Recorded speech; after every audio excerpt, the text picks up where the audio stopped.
Good afternoon, everyone. We are now ready to start the Baylor Student-Athlete Press Conference. I'd like to remind you of the rules again very quickly. There is no videotaping. There is no flash photography. Please make sure that your phones are on mute. If you have a question, please raise your hand and wait until you have a microphone, and then you can ask your question. All right, at this time, we'll open the floor up for questions. Jacob, can we just go right there? Bryce, Sherry, Waco Trib, Langston, you guys had a lot of active hands yesterday, diving on the court for loose balls. How much more of that are you going to need, tomorrow against Duke? It's just going to be an all-out effort every play. You can't take no plays off in March or that could cost you the game. So, we're just going to go out there, give our best effort on every play and just do whatever it takes. Other questions? Right there, Jacob.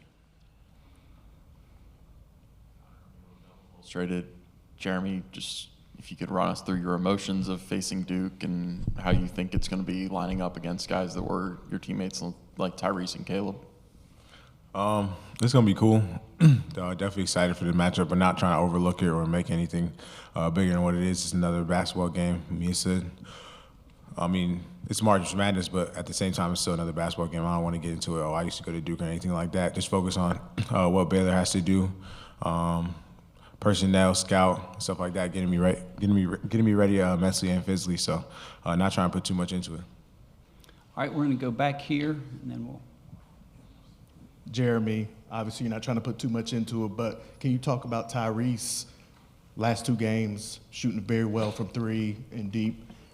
Can you talk about his game and what you learned playing against him? 4 years? Yeah, coming to Tyrese, he came to Duke early, and a lot of people gave him some criticism and stuff like that. During his freshman year, then last year had a kind of up and down season, got hurt. But he just always put the work in. He stayed true. He's always stayed true to his stuff. And then this year he's blossoming. He's shooting 40 from the three, and especially the last couple of games, he's been really been setting the tone. He's been a great leader for them. He's been through the war, so he's the right guy to have, and just super happy to him and super excited to match up against him tomorrow too. Okay, let's go on the edge over there, and then we'll get to you. Chip Patterson, CBS Sports. Question for Langston and Jeremy. What did you see when you looked back at the Mississippi State win, and what are you looking to carry over or fix going into the Duke game? Langston, could you go first, please? I just saw a team that's just very resilient. We had a couple games like that earlier in the season. We pulled it out in March, so that was great. And then going into the Duke game, we just want to bring the same energy. We got to clean up a couple things, but just that effort that we were fighting with on the boards and just the little plays that we were making, we wanted to carry that over. Jeremy, do you have anything to add? Kind of the same thing. Just we were super active. We were on the glass, and we were right now in transition. I think we're gonna need a lot of that tomorrow, just being active and controlling the glass too. So. Okay, you go in the front row. Brett Freelander, Saturday Down South. Jeremy, you guys watching the selection show, you see your name come up, there's a big cheer, and then you see the bracket and see what could possibly happen in the second round. What could you go through your emotions, your thoughts as you were watching that, and come to the realization that this game could actually happen? I didn't really think that we were going to be in the same bracket, but knowing the committee, they like a story and stuff like that. So, just like I said, not really trying to put too much into it, not trying to really get too emotional about it. It's just another game. I'm with Baylor, so I'm just focusing on what we got to do and what we got to do to win this game, and how hard we got to play for 40 minutes and just locking in on personnel and stuff like that. So. Okay, fourth row there, and then Jacob, we're going to go in the middle in the black shirt. Jeremy, having been at one school for 4 years and then coming in 1 year, totally new environment, totally different program, how have you found just navigating finding your place in the program, fitting in, role definition, and things like that? Yeah, I think a big help was Langston. We bonded from the first day. It's been my brother the whole time. He just taught me the ways how to move in Baylor, how Waco is and stuff like that. So it's pretty easy transition, and you got the rest of the guys. It's been a great group of guys, great coaching staff, and just a great all-around staff who's just brought me in to their family and with open arms. So it's been super cool. All right, let's go in the middle. Hey, Jeremy, Brendan Marks from The Athletic. I know you said this is just another game. Wondering if throughout the course of the year, have you just even as someone who's tied to the program before, were you watching Duke? I mean, is that something you're staying in touch with those guys? I know Tyrese said he saw you yesterday. You asking like, have I been watching Duke? I mean, yeah, I was watching their games. I mean, they're always on TV, so I'm gonna check them out. But yeah, I mean, Tyrese, Spencer, Neil, like all those still my brothers over there. C. Foss, like those still my brothers. So I always got to tap in with them too for sure. Okay, all the way in the back, Jacob. Roy Ogletree, KWTX. Langston, y'all are going to be undersized or have been for a while going forward without Josh. I was wondering how y'all are going to continue the rebounding effort that we saw yesterday, and what's been the message from the coaches as far as getting on the glass goes? I mean, we stress it every day. We got to say toughest team wins, so, we're just going to go out there, hit, try to be as active as we can, and then just be first to the ball, going out there playing against guys that are bigger. You just got to hit them early and just make sure your presence is felt, and we try to stress that every day. Okay, up here in the front. Langston, there are upsets every round of March Madness. Do you guys kind of take like a why not us approach to this deal? I mean, try to knock off Duke? Oh, yeah, of course. We believe that we can beat anybody. Going through this year, we had a lot of ups and downs, a lot of inconsistency. So, just to have some consistency right now, and, it's huge for us. And, as I say, we're a team that hasn't even peaked yet, and we haven't played our best ball yet. So why not do it this next round? Any other questions? Right there. I know, Jeremy, everybody's been asking you sort of a lot about your relationship with Duke. I'm just kind of curious, we sort of almost take the transfer portal for granted now, talk about the sport being a business. What has the experience of this year meant to you? Having, you're a veteran in your fifth year, playing 1 year at a new school. Has it been a benefit to your career, benefit to you personally? Has there been drawbacks? What have you thought of it? I think this year's been it's been a lot of good benefits for sure. It's been a learning experience for sure. But like I said, I've enjoyed every moment of it. Try to stay in the moment as much as I can. It's my last year. Wanted to make the most of it. So I mean, that's really it right there. Way in the back again, Jacob. For either of you, I was just curious. This is going to be essentially a home game for Duke, if not 95% Duke fans in the stands. I'm wondering what y'all are telling the younger guys on the team about blocking out the noise and how loud and rowdy it's going to be potentially in the stadium tomorrow. Langston, could you answer that? We just probably want to just practice keeping a level head out there. When they make plays, it's obviously going to be loud. Just like playing in any other arena, especially playing in the Big 12, you're dealing with that on a constant basis. So, just keeping a level head out there and just making sure that we just stay poised is just the biggest thing. Any other questions? All right, gentlemen, you're excused. Thank you very much. Good luck tomorrow. All right, we are now ready to start Coach Drew's portion of the press conference. Coach, could you please make an opening statement? Well, it's a blessing to see everybody here today. So that's first and foremost. It's better than being at home, and blessed to have an opportunity to coach this team against a great Duke team that got a lot of respect for Coach Shire and what he's been able to do, taking over for Coach K. And it'll be a great opportunity for us to just see how much we've improved throughout the year. All right, thank you, Coach. Ethan, can you get a microphone to Aaron there, kind of in the middle? Green.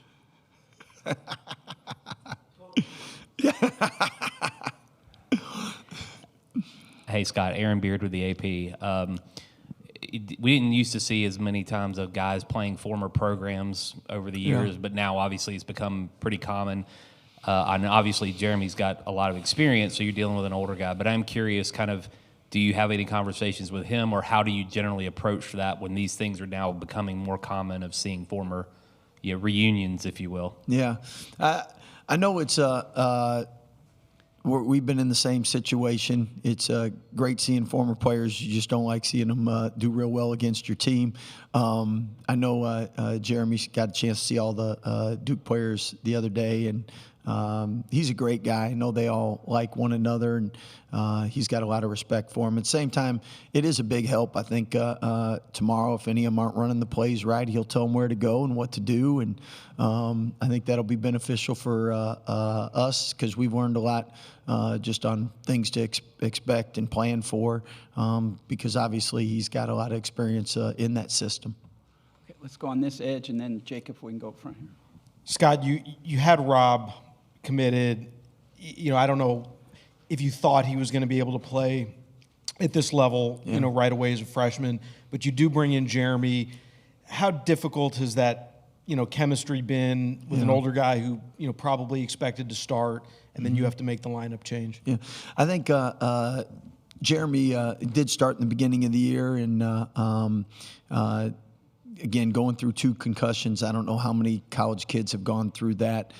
He's kept a great attitude, and when we made the decision to bring him off the bench, it was talk to him, and he said, "Coach, whatever's best to help the team," and I think this might help the team. So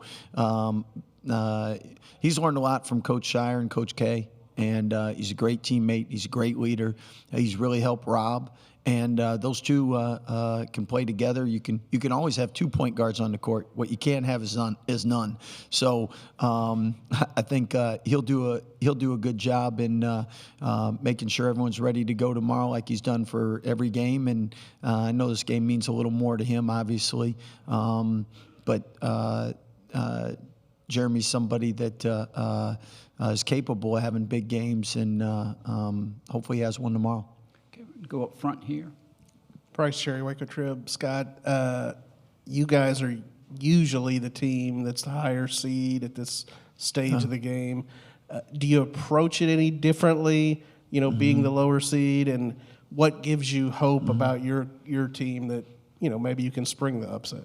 Well, the great thing about social media and media, you guys do a great job making my job a little easier when it comes to motivation at times. So definitely the situation when a 9's playing a 1, people don't expect the 9 to beat the 1. Otherwise, we'd be the number 1 seed. So with that being said, we all know that it's a 40-minute game. Anything can happen in a 40-minute game. March Madness is March Madness for a reason. And again, you don't see many weaknesses with Duke. You don't see many losses with their program. You see a lot of success. And for us, we have to play a really good game, and we're capable of playing really good games. I don't think we're in awe of anybody. With the last I saw, our strength of schedule is 4th in the country. So we just got done playing Houston, who's a number 1 seed. So at the end of the day, ball gets tipped. Team that plays the best that day for 40 minutes wins. Okay. Ethan, second to last row, and then Jacob, you're second to last row. Jesse Doherty with the Washington Post. Scott, Duke has the tallest team in the country, pretty much 6'5", and up across the board. What kind of unique challenges maybe does that present? I don't know. I was talking to Coach Few yesterday, and he said we're the best 6'7" and under team in the country. So, I mean, but I do know size and length. People always want that rather than not have that. And Duke is blessed because they not only have that, but they have great skill with that. Normally, taller players might not be as quick or as athletic or skillful, but those guys shoot and pass and dribble, and because of that, makes it tough. And Coach Shire's done a great job getting them to play great defense. And we all know size and length helps defensively, especially when they buy in to a team concept. So, again, no weaknesses with Duke. Great team. It's a great opportunity for us.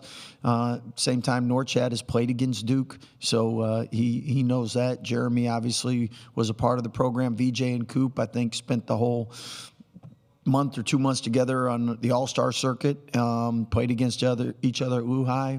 Rob Wright was Coop's teammate at Mount Verge, so a lot of familiarity and a lot of respect. Okay, back here, and then we're going to go up here. Roy Ogletree, KWTX. Coach, it's been 15 years since I believe y'all met in the Elite Eight. I was just curious if you thought about that game or the full circle moment with Coach Sire now was on the court and now is on the sideline. I'm just curious how when that we all wraps around. Yeah, great question. When we played it in New York, full circle moment because Tweety Carter was on the court too, and now he's coaching. John's coaching. John played really well in that game as well. But obviously, I remember that game, and there's 43,000 Baylor fans in Houston, and Duke goes on to win the national championship. So you're like, dang, if we could have won that game, maybe we could have won a national championship in 2010. So, but again, the good thing is John's not going to make any threes tomorrow. Okay, let's go over to this side. Yeah, Scott, to go back to when you added Jeremy and Norchad, I mean, both those guys have played in a lot of tournament games. I know that's probably not a coincidence in how you evaluated them. Yeah. What's your process, and when do you look at what you have and say, this is what we need to get through the portal, the type of player we need to add? Well, I think you try to get some balance. You don't want all freshmen. You don't necessarily want all upperclassmen. You would like to have a good mix. And at the same time, when we won the national championship, we had 2 point guards in Davion Mitchell and Jared Butler. I mean, both of them were point guards. So nowadays, if you can have 4 point guards out there, I think everybody would like that if you can get them all to buy in. In the NBA, you got to play with the ball, without the ball. So we thought Jeremy would be a great complement with Rob and vice versa. And we thought Jeremy could really help teach some of our younger players, VJ and Rob, some of the things he's learned. So we're just trying to get a good mix. And again, Jeremy Roach had Final Four experience, and freshmen coming in. Players are always going to listen to each other more than the coaches. So you got a good locker room and good experienced locker room and good culture as far as team first. I mean, makes our job a lot easier as coaches. Okay, let's go front here. Scott, you mentioned the game against Duke in New York. Technically, that was just last season. Yeah, I know. A lot's changed. That one wasn't great for us either. Well, right. A lot's changed on both rosters, but is there anything from that game that you can take and use in game planning? Well, I know Eve Missy really had a great game, and he's doing the same thing he did that game in the NBA, and that's why he was a month ago odds-on favorite to win Rookie of the Year. Jeremy had a really good game, and can't beat him, join him, so we got him this time. So anyway, hopefully that experience that he has will help tomorrow. Any other questions? All right, Coach, thank you very much, and good luck tomorrow. Thank you, guys.